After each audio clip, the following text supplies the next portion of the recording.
अस्सलामु अलैकुम वरहमतुल्लाहि वबरकातुह। मैं एक अहम बात पर जोर देना चाहता हूँ जो हम सब के लिए याद दहानी है।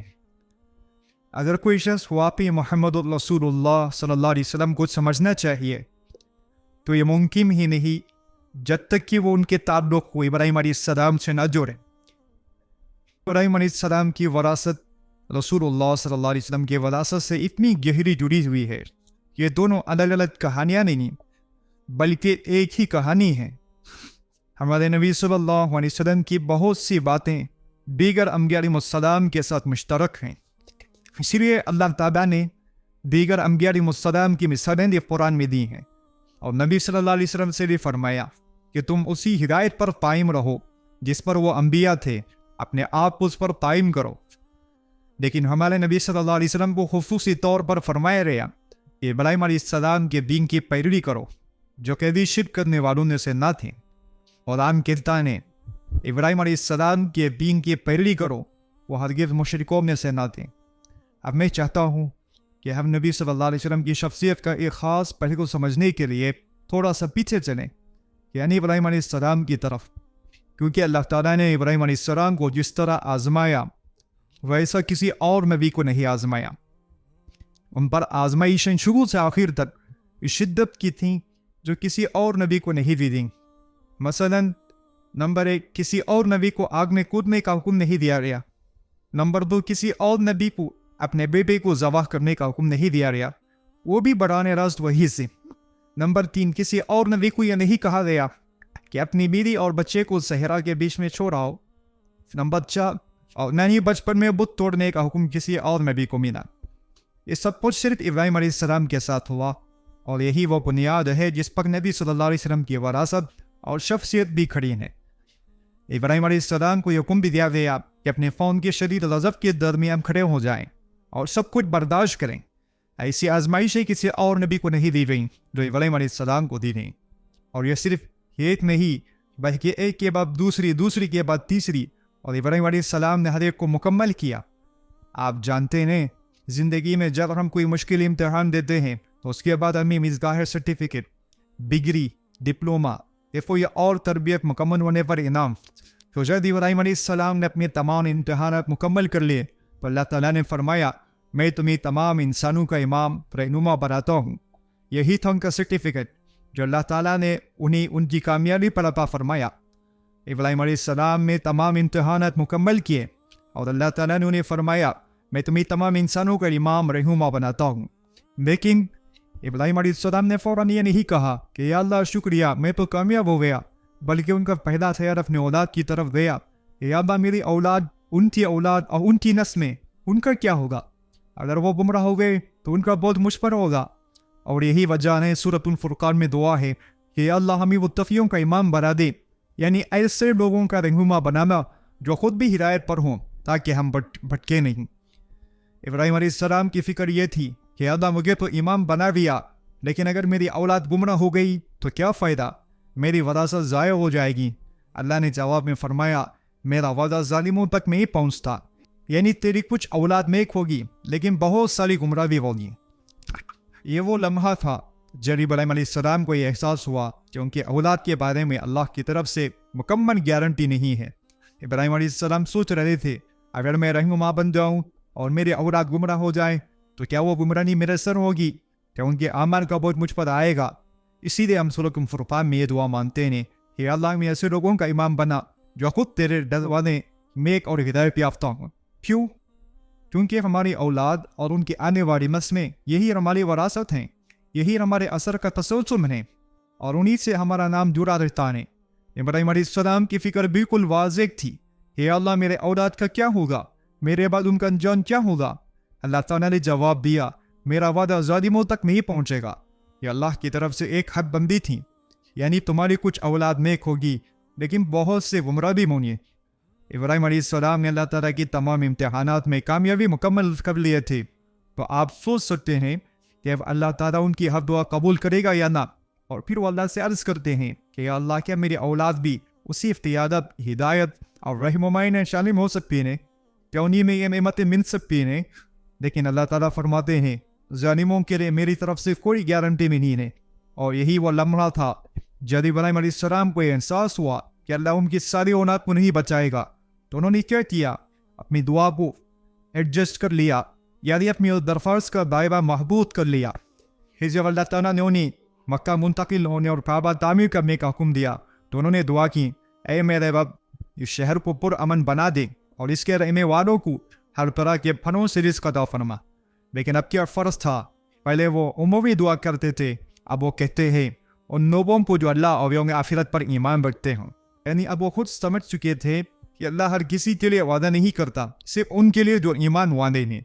ابراہیم علیہ السلام نے اندر سرچ کیا، یا اللہ مکے کو محفوظ شہر بنا دے اور اسے رزق عطا فرما، کیونکہ آپ جانتے ہیں مکے میں کچھ اتنا ہی نہیں، وہاں نہ درخت ہے نہ کھیت نہ سبزہ، تو اگر شہر محفوظ بھی ہوں لیکن لوگ بھوکے مریں تو اس امن کا کیا فائدہ ہے؟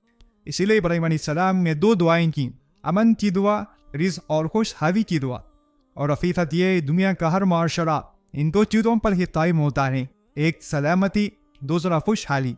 اگر پولیس اپنا کام اچھے طریقے سے کر رہی ہوں اور آپ کا گھر محفوظ ہوں، آپ کا کاروبار محفوظ ہوں، مسجد، اسکول، اسپتال سب محفوظ ہوں، لیکن اگر کوئی نوکری نہ ہو، آمدنی نہ ہو، کھانا نہ ملے، تو یہ امن کسی کام کا نہیں، وہ معاشرہ ٹوٹ پھوٹ جائے گا۔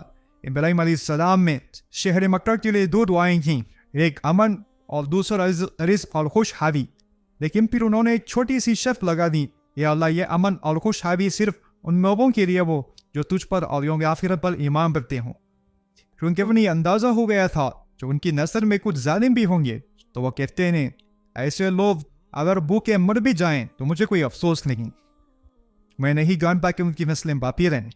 وہ عرض کرتے ہیں کہ اللہ صرف میرے ایماندار بچوں کو یہ دنیا کی نعمت عطا فرما اور باقی سب کچھ چھوڑ دے، لیکن اللہ تعالیٰ جواب میں فرماتے ہیں میں ہی، یعنی اللہ کا رزق، اللہ کی حفاظت، دنیا کی یہ سہولتیں صرف ایمان والوں تک محدود نہیں، اللہ رحمان ہے، وہ ایمان والوں کو بھی دیتا ہے اور انکار کرنے والوں کو بھی۔ اللہ تعالیٰ فرماتے ہیں جو بھی انکار کرے گا میں اسے بھی تھوڑا مزہ لینے دوں گا، پھر میں اسے جہنم کے عذاب کی طرف گسٹ کر لے جاؤں گا۔ اب اور کریں، ابراہیم علیہ السلام نے پہلے دعا کی، یا اللہ میری ساری اولاد کو ہدایت دے دے، اللہ نے فرمایا نہیں، ظالموں کو نہیں۔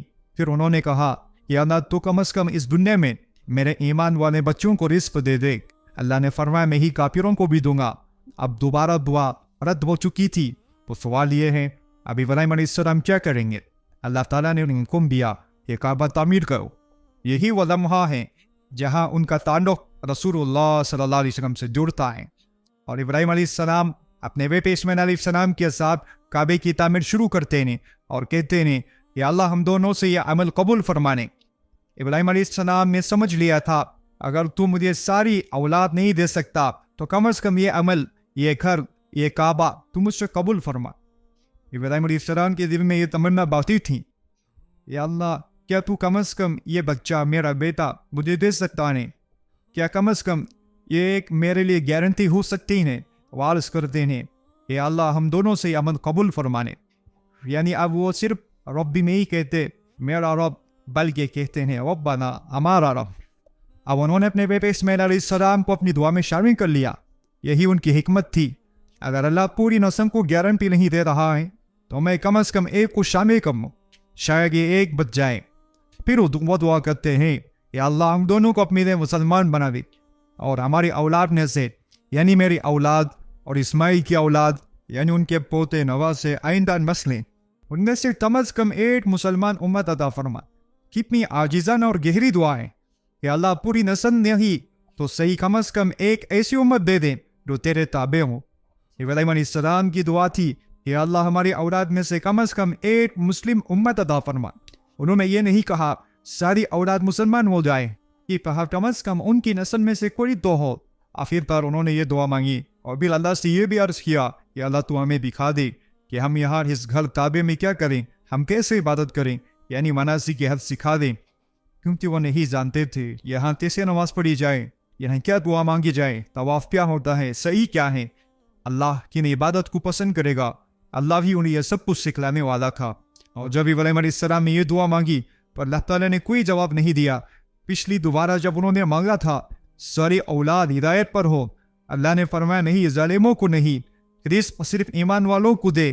अल्लाह ने फरमाया नहीं काफिरों को भी दूंगा, लेकिन इस बार अल्लाह खामोश रहा। इब्राहिम अलैहिस्सलाम ने अर्ज़ किया, या अल्लाह, क्या मुझे मेरा बेटा पैदा हो सकता है और हमारी आने वाली नस्लों में से कम से कम एक उम्मत ऐसी हो जो तेरे लिए मुसलमान हो। अल्लाह ने कुछ भी नहीं कहा। और आप जानते हैं कभी कभी खामोशी कबूलियत की अलामत होती है।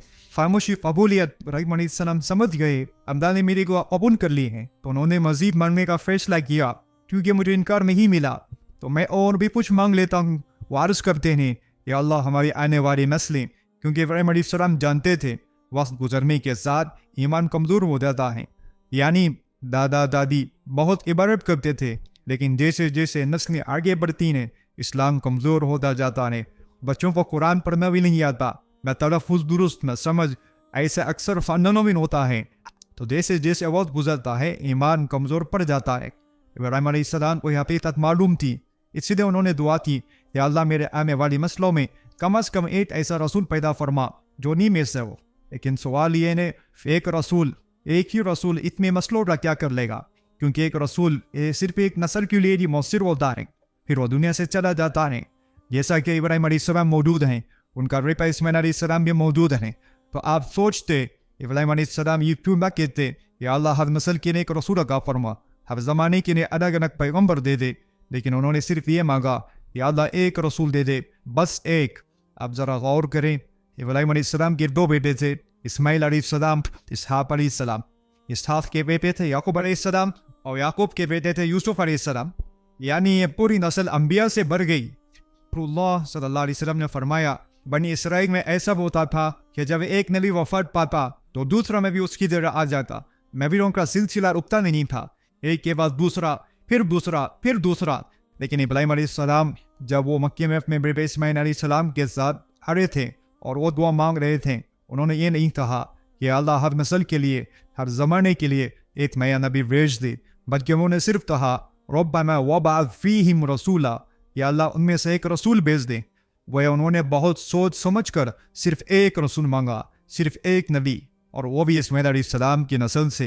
इब्राहिम अलैहिस्सलाम सिर्फ एक रसूल मांग रहे थे, लेकिन ये कोई आम रसूल नहीं था। या अल्लाह मुझे एक ऐसा रसूल अता फरमा जो तमाम नस्लों के लिए काफ़ी हो जाए। वो चाहते थे कि बस एक ऐसा नबी हो जिसे तो इतनी हिदायत अता फरमा कि वह हर आने वाली नस्ल के लिए रहनुमाई का मिरादा बन जाए। और वो क्या करें, तेरी किताब उन्हें पढ़कर सुनाए, उन्हें तेरी आया की तालीम दे, उन्हें हिकमत सिखाए, उनके दिलों को पाक करे। लेकिन याद रखें, हमारे नबी सल्लल्लाहु अलैहि वसल्लम ने यह किरदार सिर्फ 23 साल तक अदा किया। जी हाँ, अल्लाह के आफी नबी सल्लल्लाहु अलैहि वसल्लम ने सिर्फ 23 साल में ये तमाम काम सद अंजाम दिए। सोचें, इब्राहिम अलैहिस्सलाम ने जो मांगा अल्लाह में वो का फरमाया, और वो थे मोहम्मद सल्लल्लाहु अलैहि वसल्लम, जिन्हें रहमतुल लिल आलमीन बनाकर भेजा गया। लेकिन इब्राहिम अलैहिस्सलाम एक और गहरी बात समझ चुके थे, अगर वह रसूल किताब की तालीम दे, अल्लाह की आयत सिखाए, लोगों के दिलों को पाक करे, तो फिर क्या होगा? जो लोग उस नबी से सीखेंगे वो खुद भी हिदायत के वारिस बनेंगे और अपने बच्चों को सिखाएंगे। हम उनके लिए बच्चे अपने बच्चों को सिखाएंगे और ये हिदायत नस्ल दर नस्ल जारी रहेगी। और यही रसूलुल्लाह सल्लल्लाहु अलैहि वसल्लम की वरासत है कि जब तक कुरान जिंदा है, नबी सल्लल्लाहु अलैहि वसल्लम की दावत और हिदायत भी जिंदा रहेगी। इब्राहिम अलैहिस्सलाम ये सब कुछ जानते थे, इसीलिए उन्होंने कहा, या अल्लाह एक रसूल दे दे, बस एक ऐसा रसूल जो पूरी नस्ल को बेदार कर दे। और ये दुआ उन्होंने कब मांगी? जब वो काबा तामीर कर रहे थे, यानी काबे की ईंटों के साथ उन्होंने उम्मत मुहम्मदिया सल्लल्लाहु अलैहि वसल्लम की बुनियाद रख दी।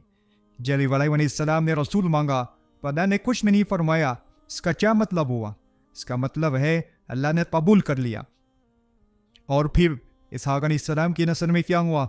नबी के बाद नबी, फिर नबी, फिर नबी, यहाँ तक कि ईसा अलैहिस्सलाम तक का सिलसिला, यानी इब्राहिम अलैहिस्सलाम, इसहाक अलैहिस्सलाम, याकूब अलैहिस्सलाम, ईसा अलैहिस्सलाम, एक मुसलसल सिलसिला नबूवत था। लेकिन दूसरी तरफ इस्माइल अलैहिस्सलाम की नस्ल में क्या हुआ? हजारों साल तक खामोशी, कोई नबी नहीं, कुछ भी नहीं हो रहा था। अरब कबाइल में शुएब और सालिह जैसे अंबिया ज़रूर आए, लेकिन वो अबद अक़वाम के लिए थे, इस्माइल की नस्ल के लिए नहीं। अल्लाह ताला फरमाते हैं, तो ऐसी कौम के पास आया है जिनके आबा व अजदाद को कभी कोई वारवी नहीं दी रही। गोया नबी सल्लल्लाहु अलैहि वसल्लम की बैसत अल्लाह की उस डेरा में खामोशी का ऐलान थी, जो दरअसल इब्राहिम अलैहिस्सलाम की दुआ की कबूलियत थी। सुबहान अल्लाह। کعبے کی بنیادوں کے ساتھ مانگی گئی دعا صدیوں بعد محمد صلی اللہ علیہ وسلم کی صورت میں پوری ہوئی۔